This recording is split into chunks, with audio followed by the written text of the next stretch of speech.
what would you say is like your top 3 tips for guitarists that are, trying to get better, like in the sort of blues rock sort of niche? Start playing in a band, even if it's like, for example, my first band was like in school, and none of us, well, my bandmates, like one of them was just my best friend who didn't even take a big interest in music, but she was like, she wanted a hobby.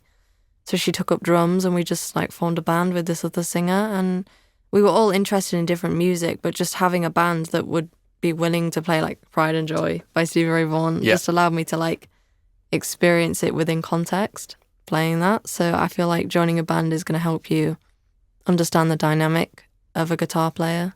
Totally, yeah. And you can see some guys on Instagram maybe, and they're maybe like playing to a metronome too much, and they lose the feel. But when you play with a musician, you get that actual human. Exactly. Yeah. Don't just learn the pentatonic scale. Actually learn how to phrase with it.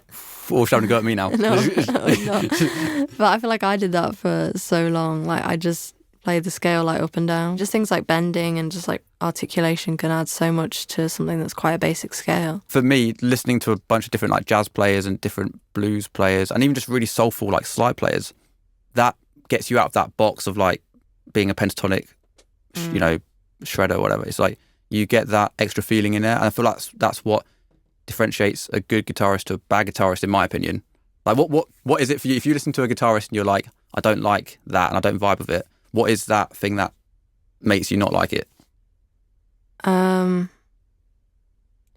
be honest, I don't like listening to a lot of kind of virtuoso guitarists. Yeah. Just because, I mean, their technique is so amazing and it's like admirable, and like I definitely support them in that way, but I never like to sit down and listen to a virtuoso guitarist. Yeah, that makes sense. This is something that I'm doing, like learn the harmony behind what you're doing and like the theory, because I thought I had a pretty good grasp on music theory, but it's actually like having that theory and then applying it to the guitar.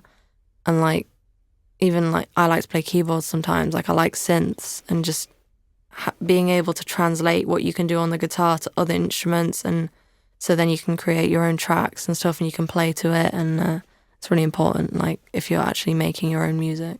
Totally, that's awesome.